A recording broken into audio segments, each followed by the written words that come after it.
Assalamualaikum warahmatullahi wabarakatuh. Jujur saya sangat senang pada hari ini. Kenapa? Karena saya dapat langsung berhadapan dengan teman-teman yang semangat dalam belajar. Kali ini kita akan membahas tentang memahami dan menentukan konsep metrik, relasi, dan fungsi. Mengapa ini penting untuk kita bahas? Karena konsep ini merupakan dasar dalam berbagai bidang. Adapun poin-poin yang akan kita bahas dalam materi ini yaitu metrik. Apa itu metrik? Rumus dasar metrik dan aplikasi metrik. Kemudian ada relasi dan representasi relasi.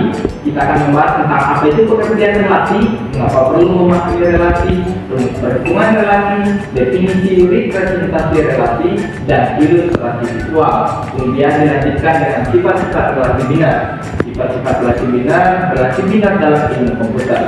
Kemudian ada relasi inversi. Kita akan membahas tentang definisi relasi inversi, sifat relasi inversi, dan contoh nyatanya. Kemudian dilanjutkan lagi dengan mengkombinasikan relasi.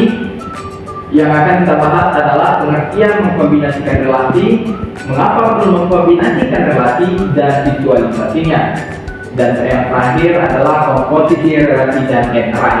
Yang akan kita bahas adalah pengertian komposisi relasi, contoh di kehidupan sehari-hari, dan apa itu enterai, serta contoh enterai dan ilustrasi visualnya. Perkenalkan, saya Zainal Mubarak Simangsong dan tiga teman saya ada Anya Santika, Sifani Andini, dan Ismi Fania Putri. Dalam 30 menit ke depan kita akan membahas apa itu metrik, relasi, dan representasi relasi serta fungsinya. Pertama ini kita akan membahas tentang apa itu metrik dan akan dipresentasikan lebih lanjut dengan teman kita Sifani Andini. Oke kawan-kawan, kita masuk ke materi yang pertama yaitu matriks. Terdapat 3 topik pembahasan. Yang pertama apa itu matriks, yang kedua rumus dasar matriks, yang terakhir aplikasi matriks.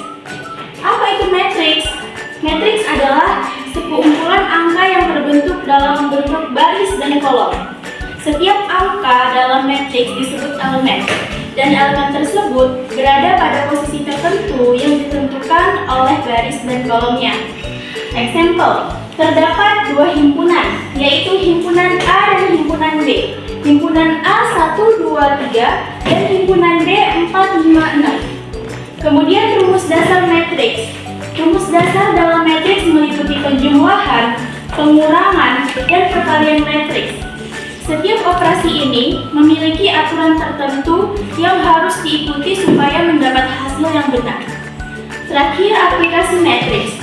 Matriks memiliki banyak aplikasi dalam berbagai bidang, seperti ekonomi, ilmu komputer, fisika, dan teknik, untuk mengorganisir informasi dan perhitungan. Contohnya apa kawan-kawan? Contohnya itu dalam membuat sebuah variabel data berbentuk tabel atau diagram mengenai omset sebuah toko. Oke, baik, itulah tadi pembahasan tentang matriks yang disampaikan atau dipresentasikan oleh teman kita Sifani Andini tadi. Kemudian kita lanjut pada pembahasan mengenai rumus matriks. Dalam rumus matriks ini kita akan membahas tentang penjumlahan, pengurangan, dan perkalian. Pertama kita akan membahas tentang apa itu penjumlahan. Oke, baik, penjumlahan matriks. Jika A dan B adalah matriks, maka C sama dengan A ditambah B, di mana C merupakan hasil dari matriks tersebut. Sebagai example, terdapat 2 himpunan di mana ada himpunan A dan B. Himpunan pertama A adalah 7, 1, 4, dan 8. Kemudian himpunan B ada 5, 2, 8, dan 3. Bagaimana kita menjumlahkan penjumlahan matriks ini? Dengan cara menambahkan pada elemen baris pertama pada kolom pertama A ditambah dengan elemen baris pertama pada kolom B, yaitu 7 merupakan elemen baris pertama dari kolom pertama A ditambah dengan 5 yang merupakan elemen baris pertama dari kolom pertama B. Begitu seterusnya. Untuk yang pada baris kedua dan kolom kedua, contohnya 4 merupakan elemen pada baris kedua dan kolom pertama A ditambah dengan 8, di mana 8 merupakan baris kedua pada kolom pertama B. Oke, 7 ditambah 8 dapatlah hasilnya 12. Kemudian 1 ditambah 2 hasilnya 3. 4 ditambah 8 sama dengan 12. 8 ditambah 3 sama dengan 11. Maka dapatlah kita hasil dari penjumlahan matriks tersebut adalah 12, 3, dan 12, 11. Kemudian kita masuk pada pengurangan. Nah, pengurangan matriks mirip dengan penjumlahan, tetapi elemen dikurangi. Jika A dan B adalah matriks, maka C sama dengan A dikurang B. Example, tidak jauh berbeda dengan penjumlahan matriks tadi, hanya saja elemen setiap baris dan kolomnya itu dikurangi. Oke, baik. Contohnya, pada himpunan A itu terdapat elemen nilai 7, 2, 8, dan 4. Sedangkan pada himpunan B terdapat nilai 5, 1, 3, dan 2. Oke, baik. Elemen baris pertama pada kolom pertama A itu dikurang dengan elemen baris pertama pada kolom pertama B. 7 dikurang 5 hasilnya 2. Kemudian 2 merupakan elemen baris pertama pada kolom kedua A dikurang dengan elemen baris pertama pada kolom kedua B. 2 dikurang 1 hasilnya 1. Kemudian kita menuju pada yang di bawah, dari mana dihasilkan 5 dan 2. 8 merupakan elemen baris kedua pada kolom pertama A dikurang dengan 3 yang merupakan elemen baris kedua pada kolom pertama B. Sehingga dapatlah hasilnya 8 kurang 3 sama dengan 5. Kemudian 4 yang merupakan elemen baris kedua pada kolom kedua A itu dikurang dengan elemen baris kedua pada kolom kedua B. Sehingga dapatlah kita 4 dikurang 2 sama dengan 2. Maka hasil dari pengurangan tersebut ialah 2, 1, 5, dan 2. Kemudian kita lanjut kepada perkalian matriks. Nah, matriks A atau M dikali N dengan B N dikali B hasilnya adalah matriks C yang merupakan M dikali B. Setiap elemen C dihitung dengan mengalikan dan menjumlahkan elemen-elemen yang sesuai. Sebagai sampelnya, nah, misal ada himpunan A dan himpunan B, di mana himpunan A nilainya adalah A, B, C, dan D. Kemudian pada himpunan yang kedua, himpunan B, itu ada B, Q, R, dan S. Oke, baik, kita hitung pada himpunan A yang pertama dulu. Oke, baik. A merupakan himpunan baris pertama pada kolom pertama A itu dikali dengan P yang merupakan elemen baris pertama pada kolom pertama B. Kemudian hasilnya itu ditambah dengan mengkalikan antara elemen baris pertama pada kolom kedua A dikali dengan elemen baris kedua pada kolom pertama B, yaitu A dikali B ditambah dengan B dikali R. Kemudian untuk AQ ditambah BS ini sama dengan A merupakan elemen baris pertama dari kolom pertama A dikali dengan Q yang merupakan elemen baris pertama pada kolom kedua B. Dan BS ini hasil dari elemen baris pertama pada kolom kedua A ditambah dengan elemen baris kedua pada kolom kedua B. Maka kita nanti akan mendapatkan hasilnya. Oke, baik. Supaya kita tidak bingung jika ada baiknya kita wujudkan dalam bentuk angka. Relasi dan representasi relasi dalam materi ini kita akan membahas 4 poin. Yang pertama, pengertian relasi. Kenapa kita perlu memahami relasi, rumus relasi, dan representasi relasi? Apa sih itu pengertian relasi? Relasi adalah hubungan atau kaitan antara dua himpunan atau lebih. Singkatnya, relasi adalah alat yang sangat berguna untuk berpikir secara logis dan sistematis. Mengapa kita perlu memahami relasi? Karena dapat mengorganisir informasi, memecahkan masalah, dan mempelajari konsep abstrak. Mengorganisir informasi dapat membantu kita mengelompokkan dan menghubungkan data dengan lebih baik. Memecahkan masalah memungkinkan kita untuk melihat hubungan antara berbagai variabel dalam suatu masalah. Mempelajari konsep abstrak itu sendiri untuk mempelajari dasar matematika dan ilmu komputer. Rumus relasi R, X, Y menentukan apakah terdapat relasi antara elemen X dan Y.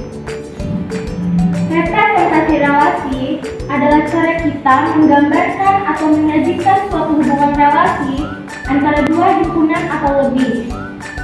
Ilustrasi visual. Terdapat dua penyajian, yaitu dalam bentuk tabel dan dalam bentuk diagram panah. Dalam bentuk tabel terdapat dua himpunan nama siswa dan himpunan mata pelajaran. Dalam himpunan nama siswa, Jessica menyukai pelajaran kimia, Wesley matematika, Fislen fisika, Mirabel seni budaya. Selanjutnya, dalam bentuk diagram panah tidak jauh berbeda dengan bentuk tabel. Hanya saja kita perlu menarik garis panah. Jessica kimia, Wesley matematika, Fislen fisika, Mirabel seni budaya. Oke, kita lanjut ke materi yang berikutnya, yaitu sifat-sifat relasi biner. Dalam sifat-sifat relasi biner ini kita akan membahas dua topik pembahasan. Yang pertama itu sifat-sifat relasi biner. Sifat-sifat relasi biner ini terbagi menjadi tiga. Yang pertama itu relasi refleksif. Setiap elemen dalam himpunan itu berelasi dengan dirinya sendiri. Example, 1 berelasi dengan 1, 2 berelasi dengan 2, 3 berelasi dengan 3. Dan yang kedua itu relasi simetrik. Jika A berelasi dengan B, maka B juga berelasi dengan A. Example, jika 1 berelasi dengan 2, maka 2 juga berelasi dengan 1. Jika 3 berelasi dengan 1, maka 1 juga berelasi dengan 3. Yang ketiga itu relasi transitif. Jika A berelasi dengan B dan B berelasi dengan C, maka A juga berelasi dengan C. Example, 1 berelasi dengan 2, 2 berelasi dengan 3, dan 1 berelasi dengan 3. Di topik yang kedua yaitu relasi biner dalam ilmu komputer. Dalam ilmu komputer, relasi biner ini sering digunakan untuk memodelkan berbagai macam hubungan antara data, objek, atau konsep. Nah, maka timbullah pertanyaan, mengapa relasi biner penting dalam ilmu komputer? Alasan yang pertama itu membangun struktur data, yang kedua membuat algoritma, yang ketiga membangun basis data, yang keempat itu kecerdasan buatan, contohnya seperti AI. Ya, kita masuk kepada pembahasan relasi inversi. Dalam pembahasan relasi inversi ini kita akan mengangkat 3 topik. Pertama itu kita akan membahas tentang definisi relasi inversi dan sifat-sifat relasi inversi serta contoh nyatanya. Oke, baik. Relasi inversi dari suatu relasi R adalah relasi yang diperoleh dengan membalikan pasangan terurut pada relasi R secara matematis. Jika A dan B merupakan relasi, maka B dan A merupakan relasi inversi. Sebagai example, misal R 1 berrelasi dengan 2, kemudian 2 berrelasi dengan 3, dan selanjutnya 3 berrelasi dengan 1, maka relasi inversi yang dapat kita hasilkan adalah 2 berrelasi dengan 1, 3 berrelasi dengan 2, dan 1 berrelasi dengan 3. Artinya konsep ini merupakan timbal balik atau balas budi. Ketika 1 telah berrelasi dengan 2, maka 2 juga berrelasi dengan 1, begitu juga dan seterusnya. Baik, kita masuk ke sifat-sifat relasi inversi. Nah, sifat relasi inversi hanya ada satu, yaitu R atau inversi dari inversi adalah relasi semula. Contoh nyata, anak dari analah inversi dari orang tua dari, kemudian lebih tua dari adalah inversi dari lebih mudah dari. Coba kita analogikan lebih lanjut. Anak dari adalah inversi dari orang tua dari, itu dapat kita contohkan Anton merupakan anak dari Pak Yanto. Kemudian lebih tua dari adalah inversi dari lebih muda dari, itu dapat kita contohkan seperti Bu Siti lebih tua jika dibandingkan dari Bu Irma.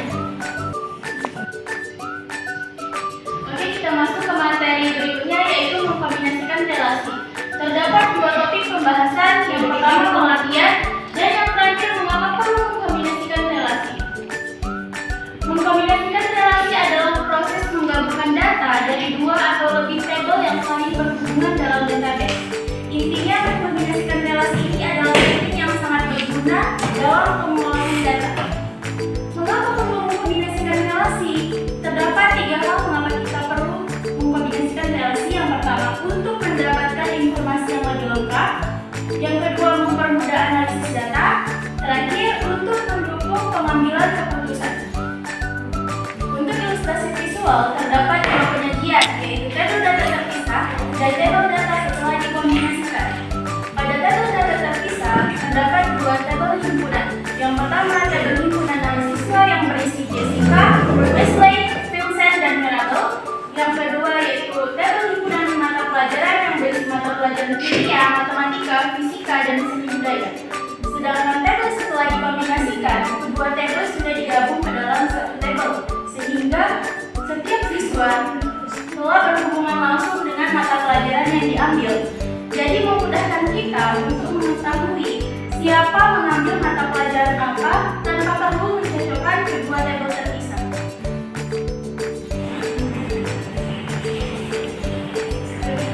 Lanjut ke materi berikutnya, yaitu komposisi relasi. Dalam komposisi relasi ini kita akan membahas topik pembahasan. Yang pertama, pengertian komposisi relasi, dan yang kedua itu contoh di kehidupan sehari-hari. Pengertian komposisi relasi itu, komposisi relasi adalah suatu operasi yang menggabungkan dua atau lebih relasi untuk menghasilkan relasi baru. Misal, kita punya himpunan A, yaitu 1, 2, dan 3, dan himpunan B, A, B, dan C. Relasi R dari A ke B adalah 1 berrelasi dengan A, 2 berrelasi dengan B, 3 berrelasi dengan C, dan relasi S dari B ke A adalah A berrelasi dengan 1, B berrelasi 2, C berrelasi dengan 3. Komposisi dari relasi R dan S yang dinotasikan dengan SOR adalah 1 berrelasi dengan 1, 2 berrelasi dengan 2, dan 3 berrelasi dengan 3. Contoh di kehidupan sehari-hari. Yang pertama itu rute perjalanan. Jika kita ingin pergi dari kota A ke kota C, kita bisa mencari rute yang melalui kota B. Ini bisa dianalogikan sebagai komposisi dari dua relasi. Contohnya, pergi dari kota A ke kota B dan pergi dari kota B ke kota C. Hubungan keluarga. Hubungan antara kakek, nenek, cucu, dan cicit dapat dijelaskan menggunakan konsep komposisi relasi. Lanjut kita masuk pada pembahasan NRI. Terdapat 2 topik pembahasan, yaitu apa itu NRI dan contoh NRI. Apa sih itu NRI? NRI adalah struktur data yang terdiri dari kumpulan elemen dengan tipe data yang sama diurutkan berdasarkan indeks. Indeks sama dengan posisi elemen dalam NRI. Contoh NRI ada 2.